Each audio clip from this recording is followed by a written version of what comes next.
တကယ်ချင်းနေမွေးငါစားခြင်းနဲ့ဆိုလို့အေးအိမ်မှာမွေးငါလေးချက်ကျွေးဖြစ်ပါတယ်တကယ်ချင်းနေကတော့တယောက်မှမရောက်သေးဘူးပေါ့နော်အဲ့ဒါကိုလုံးဆရာရှိရလေးစေးကြော်လေးချက်ပေါ့နော်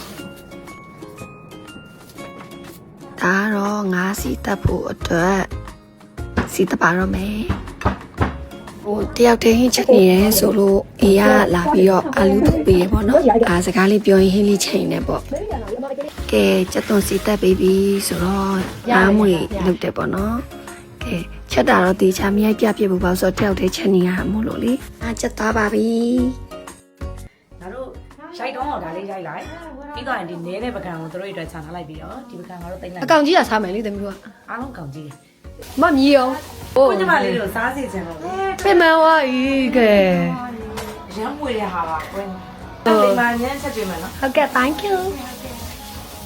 ငုံလားကြက်ဦးလား မကျလာတော့ ဘာကြက်ဦးဖြစ်မယ်ကြက်ဦးဖြစ်မယ်နည်းနည်း ဟဲဦးကဲစက်တာရ အော်မဟုတ်ဘူးအဲ့လိုမျိုးကြက်ဦးနဲ့ဘဲဦးနဲ့လည်းပွဲသွား mistake သမီးတို့ဝိုင်းရိုက်နေတယ် ခုနကတော့ပြလာဟုတ်တာဟာနားပါကျတော့ချက်တာကြာ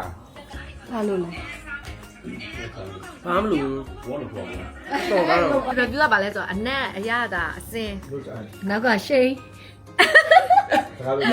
အနက်ရမွေးငါကြော်ညာမမွေးငါဟိရနည်းနည်းကြမှာကောင်းတာ အဲ့ကြော်ကောဝိုင်းလေနောက်မှလာရင်တော့ကုန်ကုန် ကိုပဲဝတ်တယ်စိတ်နဲ့ အနက်ပွဲ မော်တမော်လက်ရ3ပွဲ